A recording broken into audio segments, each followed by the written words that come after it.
दोस्तों आज हम एक्सप्लेन करने वाले हैं हाल ही में वेब सीरीज गांठ के आगे के एपिसोड्स को, जिसकी डिमांड आप लोगों ने की थी। अगर आपको इससे पहले की कहानी देखनी है तो आप आई बटन पर क्लिक करके देख लीजिए। एपिसोड 5 की शुरुआत में हम सनी रिपोर्टर को देखते हैं जिसको गदर ने मारा था। वो एक बड़े न्यूज रिपोर्टर के साथ इंटरव्यू देने आ रहा होता है और इंटरव्यू के दौरान सनी उस रिपोर्टर के न्यूज चैनल के बारे में काला चिट्ठा खोलने लगता है। तब वो रिपोर्टर सनी को वहाँ से भगा देता है, जिसके बाद सीन यहीं पर कट होता है। फिर हम पुलिस स्टेशन का सीन देखते हैं जहाँ डीएसपी एसपी से गोसाई को सस्पेंड करने के लिए कह रहे थे, लेकिन गदर सिचुएशन को संभालते हुए गोसाई को सस्पेंड होने से बचा लेता है। फिर डीएसपी कहता है कि जबर तो मर गया इनकी लापरवाही की वजह से, अब उसका क्या जवाब देंगे हम मीडिया वालों को। तब गदर कहता है कि हम मीडिया के सामने सीधा सीधा प्रूफ कर देंगे कि जबर गुनहगार था, इसलिए उसने खुद ही आत्महत्या कर ली। तब डीएसपी कहते हैं कि ठीक है, और हाँ इस बार की प्रेस कॉन्फ्रेंस को तुम ही संभालोगे। अब आपको तो पता ही है कि गदर का रवैया कैसा है, तो वो प्रेस कॉन्फ्रेंस को संभालने के लिए हिचकिचाने लगता है। दूसरी तरफ सत्यवती हसीना का एक स्टेटमेंट पर अंगूठा लगवा लेती है जिसमें लिखा हुआ था कि जबर और हसीना ही असली गुनहगार हैं। फिर हम गदर को देखते हैं जो वॉशरूम में मुंह धुल रहा होता है, तभी उसके रुमाल के पास कोई साबुन रख के चला जाता है। इसके बाद गदर और गोसाई एक लॉकर के सामने खड़े होते हैं और उस साबुन को तोड़कर उसमें से चाबी निकालकर लॉकर खोलते हैं। फिर लॉकर में से कुछ पैसे निकालकर एविडेंस वाली पॉलिथीन में डाल देते हैं। यहाँ जबर और हसीना के पास कोई पैसा नहीं मिला था, इसलिए अब गदर एविडेंस की जगह पर अपनी तरफ से पैसे डालकर इस केस को बंद करना चाहता था ताकि इससे गोसाई की नौकरी ना जाए। इसके बाद हम सनी को देखते हैं जो अपने चैनल पर लाइव आकर गदर के पास्ट के बारे में बता रहा था कि कैसे उसने एक केस को सॉल्व करते करते अपनी बीवी को ही खो दिया और उसे उस केस के चक्कर में ही सस्पेंड किया गया था, लेकिन अब अचानक से गदर का सस्पेंशन हटाकर उसे इस केस में शामिल कर दिया गया। इधर सभी पुलिस वाले हॉस्पिटल पहुंचते हैं जहां कुशागर के सामने हसीना को लाया जाता है ताकि कुशागर उसे पहचान सके, लेकिन हसीना को देखते ही कुशागर को फिर से दौरा पड़ जाता है। तब साक्षी कुशागर को बेहोशी का इंजेक्शन देकर शांत करवाती है। इसके बाद हम प्रेस कॉन्फ्रेंस का सीन देखते हैं जहाँ डीएसपी सभी मीडिया वालों को बता रहे होते हैं कि फाइनली हम इस केस के कंक्लूजन तक पहुंच चुके हैं और अब आपको गदर सिंह इस केस को एक्सप्लेन करेंगे, जिसके बाद गदर मीडिया वालों को पूरा केस बताता है। दूसरी तरफ सनी दोबारा से अपने चैनल पर लाइव आकर अपनी ऑडियंस को बता रहा होता है कि कैसे दो मासूम नौकरों को फंसाकर गदर सिंह ने इस केस को बंद कर दिया, लेकिन मैं इस केस के खिलाफ आवाज उठाता रहूंगा जब तक कि असली गुनहगार को सजा नहीं मिल जाती। अब रात को गोसाई अपने दो रिपोर्टर दोस्तों के साथ दारू पी रहा होता है जहाँ उसके रिपोर्टर दोस्त उसे भड़का रहे होते हैं कि गदर ने आज तक तुझे जरा से भी इज्जत नहीं दी। तब गोसाई कहता है कि इसलिए तो मैं तुम्हें उसकी सारी टिप दिया करता था, लेकिन आज के बाद मैं कोई भी टिप नहीं दूंगा। उसने मेरे बड़े भाई की तरह मुझे सस्पेंड होने से बचाया है और ये लो अपना फोन, और आज के बाद मुझे कांटेक्ट मत करना। अब अगले दिन गदर अपनी बेटी मिनी से मिलता है और उसे घुमाते हुए हॉस्पिटल में कुशागर से मिलवाने ले जाता है, जहाँ साक्षी बताती है कि कुशागर की तबीयत ठीक तो हो रही थी, लेकिन कल दोबारा दौरा पड़ने की वजह से उसकी तबीयत और बिगड़ गई। फिर गदर अपनी बेटी को यहाँ से लेकर चला जाता है, जिसके बाद साक्षी कुशागर की ड्राइंग को बड़े ध्यान से देख रही होती है और रोहिणी के आने पर वो उसे कुशागर की ड्राइंग के पीछे की थ्योरी बताने लगती है। तब रोहिणी उसे शांत होने के लिए कहती है और ये भी कहती है कि जब से तुमने मुझे अपने सिंड्रोम के बारे में बताया है तब से मैं तो इसी सोच में पड़ी हूँ कि तुम इससे कैसे डील करती होगी, और अगर हमारे किसी भी व्यूअर को इस सिंड्रोम के बारे में नहीं पता तो हमने आपको वेब सीरीज की स्टार्टिंग में बता दिया था कि साक्षी को किसी भी चीज को लेकर ओवर थिंकिंग करने की आदत है और साक्षी की इसी आदत के चलते वो हमेशा सही निकलती है।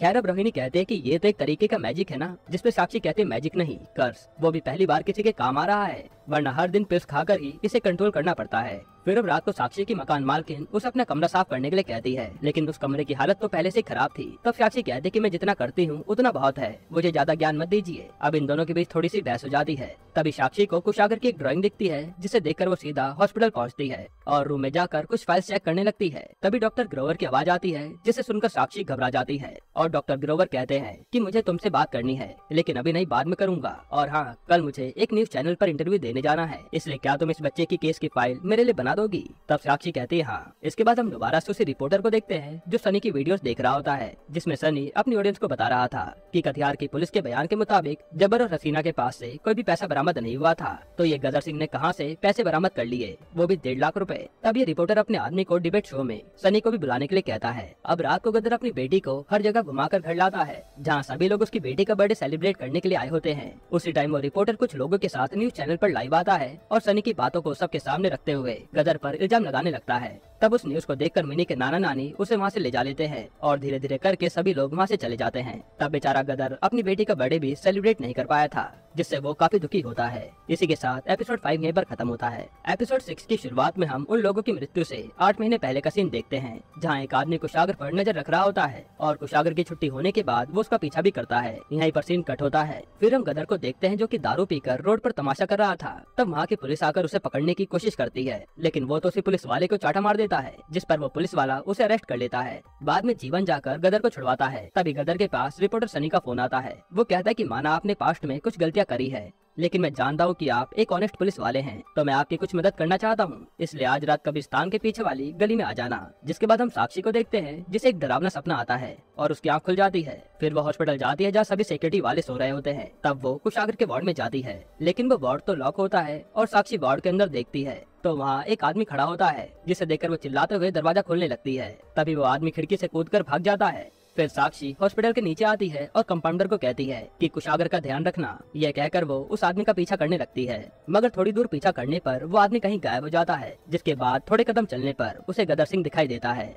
तभी साक्षी चिल्लाकर कहती है कि सर नीचे झुकिए, और वही आदमी गदर पर गोली चला देता है। हालांकि गदर उससे बच जाता है। तब गदर उस आदमी से लड़ने लगता है, लेकिन गदर के पैर में चोट लगने के कारण वो आदमी वहाँ से भाग जाता है। पर लड़ते समय गदर के हाथ में उस आदमी का एक धागा रह गया था। फिर ये दोनों तुरंत हॉस्पिटल पहुँचते हैं, जहाँ जाकर इन्हें पता लगता है कि कुशागर अब इस दुनिया में नहीं रहा। तभी वहाँ पर एक सीनियर डॉक्टर आता है जो कहता है कि कुशागर की एक नेचुरल डेथ हुई है, तो कल तक मुझे इसकी रिपोर्ट बनाकर दे देना। लेकिन साक्षी कहती है कि नेचुरल डेथ कैसे हो सकती है। तब वो डॉक्टर साक्षी को शांत करवा देता है। फिर साक्षी बाहर बैठी होती है, जहाँ वो गदर पे चिल्लाती है कि मैंने आपको कितनी बार कहा था कि कुशागर की ड्राइंग देख लीजिए, और आज तो आप पर हमला भी हो चुका है। तब भी आप शांत बैठे हुए हैं। आप चाहते तो जबर को बचा सकते थे, लेकिन आपने कुछ भी नहीं किया। ये सब कहकर साक्षी वहाँ से चली जाती है। तभी गदर को अपनी बीवी की याद आती है। दरअसल गदर की बीवी काफी बीमार थी और वो हॉस्पिटल में एडमिट थी। तब गदर अपनी बीवी को डेली केस से रिलेटेड वारदातों के बारे में बताता था। फिर एक दिन उसकी बीवी गुजर जाती है, जिससे गदर टूट जाता है। अब प्रेजेंट टाइम में गदर की आंख खुलती है और वो कंपाउंडर से एक हेल्प मांगता है। तब कंपाउंडर उसकी हेल्प करता है और कुशागर के वार्ड का डस्टबिन उसे लाकर देता है। डस्टबिन को चेक करने पर गदर को एक हार्ट बीट रोकने वाली चीज मिलती है, जिसे अगर किसी की बॉडी पर इंजेक्ट कर दिया जाए तो उसकी हार्ट बीट धीरे धीरे कम होने लगती है। इधर हॉस्पिटल में सभी डॉक्टर मिलकर साक्षी को सस्पेंड करने की बात कर रहे थे, लेकिन रोहिणी साक्षी का साथ दे रही थी। इसके बाद हम साक्षी को देखते हैं, जिसकी मकान मालकिन से लड़ाई हो जाती है और साक्षी अपना सामान लेकर उस घर से बाहर आ जाती है। अब रास्ते में साक्षी को रोहिणी मिलती है। तब साक्षी उसके गले लगकर रोने लगती है, जिसके बाद रोहिणी साक्षी को अपने घर ले आती है। तभी रोहिणी के घर की बैल बजती है और वो साक्षी को कहती है कि जब मैंने तुम्हारी फोन पर रोते हुए आवाज सुनी तो मैंने किसी को बुला लिया। फिर रोहिणी दरवाजा खोलती है तो वहाँ पर गदर आया होता है। अब गदर साक्षी को वही हार्ट बीट रोकने वाली चीज दिखाता है, जिसे देख साक्षी कहते कि मैं तो कह ही रही थी कि कुशागर की नेचुरल डेथ नहीं हुई है, लेकिन कोई मेरी बातों को सुनने के लिए तैयार नहीं था। फिर गदर एसपी से जाकर मिलता है। तब एसपी उसे बताता है कि अब इस केस को सीबीआई हैंडल करेगी और अब तुम सबकी बैंड बजने वाली है। जिसके बाद हम सीबीआई हेड त्रिलोक मिश्रा को देखते हैं, जो अपनी टीम के साथ उस घर में तहकीकात करने जाता है। वहाँ उसे एक अलमारी के लॉकर के पीछे 3 डायरीज मिलती है। दूसरी तरफ साक्षी और गदर दोबारा से कब्रिस्तान जाते हैं, जहाँ वो कुत्ते की कब्र देखते हैं तो वहाँ से किसी ने कुत्ते की लाश को निकाल लिया था। तब साक्षी वहाँ की मिट्टी को खोदने लगती है और गदर से पूछती है कि आपको कुत्ता किस हालत में मिला था, क्या उसके आसपास कीड़े रेंग रहे थे। तब गदर बताता है कि कीड़े तो नहीं, बल्कि एक मधुमक्खी का छत्ता जरूर था। तब साक्षी कहते कि इस कुत्ते को एक लकड़ी से मारा गया था और उस लकड़ी का टुकड़ा इस कुत्ते के अंदर ही रह गया, जिसमें से अब कीड़े निकल रहे हैं। यहीं पर एपिसोड 6 खत्म होता है। एपिसोड 7 की शुरुआत में हम त्रिलोक मिश्रा को देखते हैं, जो कि सभी लोगों को उस डायरी में लिखी बातों को समझा रहा होता है और कहता है कि जतिन के पिता के गुजर जाने के बाद जतिन ने इस डायरी में लिखी बातों को फॉलो करना शुरू कर दिया था और उन्होंने सारे रिचुअल फॉलो करे, क्योंकि उन्हें रिचुअल करते समय लगता था कि वो अपने पिता से मिल पाएंगे, लेकिन होता उसका उल्टा है और उनकी मौत हो जाती है। साथ ही वो पड़ोसियों की कुछ वीडियोस भी दिखाते हैं, जिसमें पड़ोसी कहते हैं कि चंडेल फैमिली काफी अजीब थी। वो ना तो ज्यादा घर से बाहर निकलते थे, न ज्यादा किसी से बातचीत करते थे और न ही किसी को घर में बुलाते थे। साथ ही त्रिलोक सभी को ये भी बताता है कि इस डायरी में फांसी की गांठ कैसे बांधनी है वो भी लिखा हुआ है, और ये भी लिखा है कि महिलाएं दुपट्टे या साड़ी से भी फांसी लगा सकती हैं। जिसके बाद सभी ऑफिसर्स को यकीन हो जाता है कि ये मर्डर नहीं सुसाइड है, और फिर वो ऑफिसर्स डीएसपी से पूछने लगते हैं कि तुम्हारी बारी में ये केस मर्डर कैसे बन गया। तब त्रिलोक मजाक बनाते हुए कहता है कि रहने दीजिए सर, जल्दीबाजी में तो हो ही जाता है। उसी टाइम डीएसपी कहता है कि ये केस मैंने गदर को संभालने के लिए दिया था, लेकिन उसने अपना काम अच्छे से नहीं करा तो उसे सस्पेंड कर दिया गया है। अब सभी न्यूज चैनल पर ये रिपोर्ट चल रही होती है कि महीनों से फंसे केस को आज कोर्ट में आत्महत्या करार करके बंद कर दिया गया। जिसके बाद हम प्रेस कॉन्फ्रेंस में त्रिलोक और डीएसपी को देखते हैं, जो कि मीडिया वालों को केस के बारे में बता रहे होते हैं। तब त्रिलोक कहता है कि हमें अलमारी के लॉकर के पीछे कुछ और डायरीज मिली, जिसमें से एक डायरी कुशागर की भी है। अब इस इंटरव्यू को दूसरी तरफ गदर और साक्षी भी देख रहे होते हैं। जिसके बाद सभी न्यूज चैनल पर इन डायरी को लेकर अलग अलग थ्योरी रिपोर्टर बताने में लगे हुए थे और आसपास के पड़ोसियों की झूठी गवाही लेकर न्यूज चैनल पर दिखाए जा रहे थे। फिर हम गदर और साक्षी को जीवन से बात करते हुए देखते हैं, जहाँ गदर जीवन को कहता है कि तू मोहित के घर जा सकता है। जीवन पूछता है लेकिन जाना क्यों है। तब साक्षी कहते कि हमें बस पिंकी की हैंडराइटिंग के बारे में पता करवाना है, और वो उसे कुशागर की नोटबुक दिखाकर कहती है कि इस नोटबुक में कुशागर ज्यादातर अल्फाबेट उल्टे लिखता था, लेकिन जो कुशागर की डायरी सीबीआई ने ढूंढी है उसमें सभी अक्षर ठीक लिखे हुए हैं। तो एक 10 साल का बच्चा कैसे डायरी में सब कुछ ठीक लिख सकता है। तब जीवन कहता है कि ठीक है, मैं कुछ जुगाड़ करता हूँ। फिर गदर कहता है कि मंगनी वाले दिन ही जतिन ने जबर और हसीना को घर से बाहर निकाल दिया था और अब हसीना तो पता नहीं कहाँ होगी। इसके बाद रात को साक्षी अकेले कब्रिस्तान में हसीना को ढूंढने जाती है, जहाँ हसीना उसे एक कोने में बैठी हुई दिखती है और ये सीन काफी डरावना था। दूसरी तरफ जीवन मोहित के घर पर होता है और वो पिंकी की दी हुई चिट्ठियाँ मोहित से ले लेता है। इधर साक्षी हसीना को अपने साथ रोहिणी के घर ले आती है, जिसके बाद हम एसपी को देखते हैं जो गदर के घर जाता है, लेकिन गदर उसे वहाँ नहीं दिखता। तो वो गदर की पड़ोसी से पूछता है कि गदर को आपने आखिरी बार कब देखा था। उसकी पड़ोसन बताती है 1 हफ्ते पहले। ये सुनकर एसपी यहाँ से चले जाता है। अब अगले दिन हम उसी गदर की पड़ोसन को देखते हैं जो कि ब्रश कर रही होती है, लेकिन उसे पानी में किसी तरह की बदबू आती है। फिर जब वो टंकी को चेक करवाने के लिए एक आदमी को बुलाती है तो टंकी में एक आदमी का सर कटा पड़ा था, जिसके बाद नाग सर की तहकीकात कर रहा होता है। तभी वहाँ एसपी आता है और पूछता है कि अभी तक पता लगा कि ये सर किसका है। नाग कहता है कि अभी फोरेंसिक रिपोर्ट आने में 1-2 दिन का टाइम लगेगा, मैं तभी कुछ बता पाऊंगा। फिर एसपी सनी रिपोर्टर की फोटो दिखाते हुए कहता है कि क्या इसकी फोटो उस सर से मैच हो रही है। तब नाग कहता है कि उसका हुलिया बिगड़ा हुआ है, मैं अभी कुछ भी नहीं बता सकता। और हाँ, ये तो कोई रिपोर्टर है ना जो गदर के पीछे पड़ा हुआ था। एसपी कहता है हाँ, लेकिन 2 दिन से ये रिपोर्टर भी गायब है। दूसरी तरफ जीवन गदर और साक्षी को वो चिट्ठियां दे देता है। तब साक्षी गदर से कहती है कितने दिन हो गए लेकिन सनी रिपोर्टर की एक भी वीडियो नहीं आई है। तब गदर कहता है कि वो 1 नंबर का कमीना आदमी है, अब सारा केस बंद हो गया है तो वो कहाँ से वीडियो लाएगा। तभी जीवन गदर को बताता है कि हेडक्वार्टर से एक ऑर्डर आया है, हमें आपका घर सील करना पड़ेगा। जो सुनकर गदर कुछ भी नहीं कहता। अगले सीन में हम हकीकत नगर के कुछ लोगों को देखते हैं जो हाथ में आग लिए जा रहे होते हैं और वो चंदेल फैमिली का घर जला देते हैं। इसी के साथ ही एपिसोड 7 यहीं पर खत्म होता है। एपिसोड 8 की शुरुआत में हम साक्षी और गदर को देखते हैं, जहाँ गदर साक्षी को एक डिटेक्टिव के पास लाया होता है। साक्षी उस डिटेक्टिव से अपने सारे सवाल पूछने लग जाती है। तब डिटेक्टिव कहता है कि देखो साक्षी, तुम इतना ज्यादा ओवर थिंकिंग मत करो, अब जो भी होना था वो तो हो चुका है। तब साक्षी उसके सामने और भी सवाल पूछने लगती है। तब वो डिटेक्टिव साक्षी को थोड़ा सा पास्ट और बीमारी के बारे में बताता है, जिसे सुनते साक्षी शांत हो जाती है। तब गदर कहता है कि नोतादा, मैं जानता हूँ क्या आप मुझसे नाराज हो। तो डिटेक्टिव कहता है कि मैंने जिंदगी में किसी के साथ भी गलत नहीं किया है, लेकिन आज पहली बार मेरे साथ किसी ने गलत किया था। फिर यही सीन कट होता है और हम एक औरत को देखते हैं जो हाईवे के नीचे घूम रही होती है। तभी उसे सामने वाली नदी में लाश पड़ी हुई दिखती है, जिसे देखकर वो डर के मारे भाग जाती है। इसके बाद वहाँ पर पुलिस वाले और फोरेंसिक की टीम आती है, जहाँ गोसाई और शकील एक दूसरे से बातें कर रहे होते हैं कि पहले टंकी में वो सर मिला और यहाँ पर बिना सर की लाश मिली है, क्या ये दोनों एक ही इंसान की हो सकती हैं? फिर शकील गोसाई को एक कार्ड देता है और कहता है कि ये कार्ड आधा तो उस सर के साथ टंकी में मिला था और आधा इस बॉडी के साथ मिला है, जिसे देखकर गोसाई कहता है कि ये तो गदर सर का है। तब शकील कहता है कि हाँ, शायद उन्हें कोई फंसाने की कोशिश कर रहा है, इसलिए तुम उन्हें सारी बात बता दो। दूसरी तरफ हम साक्षी और रोहिणी को देखते हैं जो हसीना को खाना खिलाने जाती है, लेकिन हसीना उनसे डर के मारे छुपने लगती है, इसलिए ये दोनों उसके कमरे से बाहर आ जाती हैं। अगले सीन में मोहित अपनी कार में बैठकर कहीं जाने लगता है। तभी वहाँ गदर और सत्यवती उस कार में आकर बैठ जाते हैं, जिन्हें देखकर मोहित कहता है कि गदर सर, आप यहाँ से चले जाइए, अगर किसी ने आपको मेरे साथ देख लिया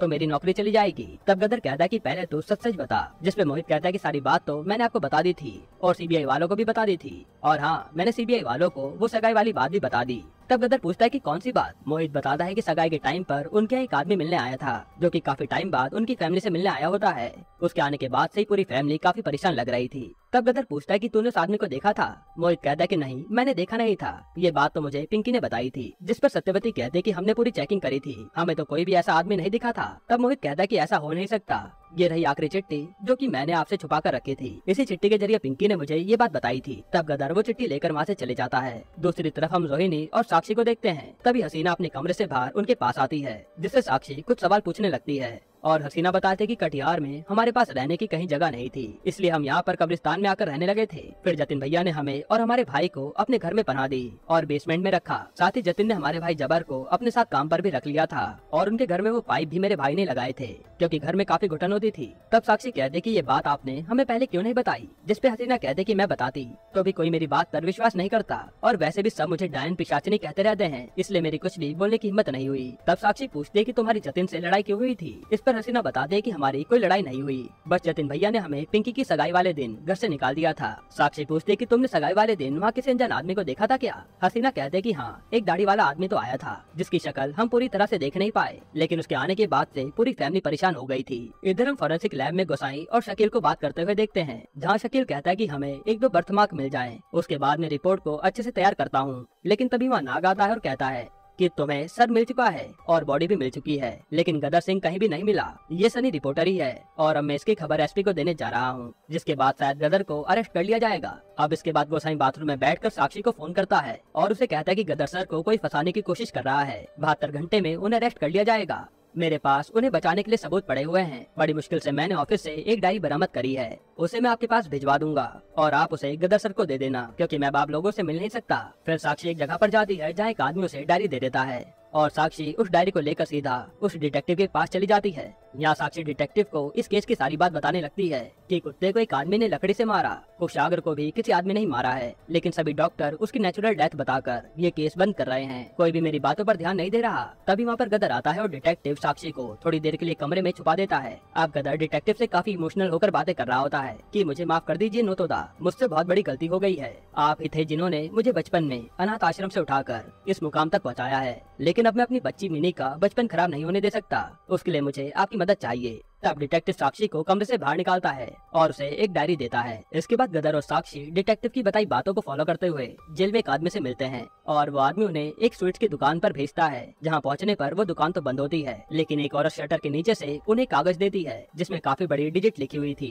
अब साक्षी का दिमाग तो काफी तेज चलता था, तो वो उस नंबर को डिकोड कर लेती है। वो बताते हैं कि इस नंबर के आखिरी डिजिट में पिन कोड छुपा हुआ है। तब वो उस पिन कोड को गूगल पर डालती है, जिसे डालने पर अमीरों की बस्ती दिखाई देती है। दूसरी तरफ हकीकत नगर में सभी लोग मिलकर वहाँ पर पूजा पाठ करवाकर शुद्धिकरण करवाने लगते हैं, जिसके बाद वो चंदेल फैमिली के घर में गड्ढा खोदते हैं और यहाँ पर एक और लाश निकलती है, जिससे सबके होश उड़ जाते हैं। फिर हम वही पास्ट का सीन देखते हैं जो एपिसोड 1 की स्टार्टिंग में हमने देखा था, जहाँ जतिन एक डायरी खोलने की कोशिश कर रहा होता है और पूरा परिवार परेशान दिख रहा था। तभी उनके घर की बेल बजती है और जतिन जाकर दरवाजा खोलता है तो दरवाजे पर ब्लैक जैकेट पहने सत्यवती खड़ी होती है। इसी के साथ ये सीजन यहीं पर खत्म होता है। अब दोस्तों इसका सीजन 2 काफी ज्यादा इंटरेस्टिंग होने वाला है, क्योंकि जिसे अब तक हम पुलिस वाली समझ रहे थे उसका चंदेल फैमिली के साथ कुछ न कुछ रिश्ता है और हो सकता है कि वही किलर हो। आपको ये सीरीज कैसी लगी हमें कमेंट में जरूर बताइएगा।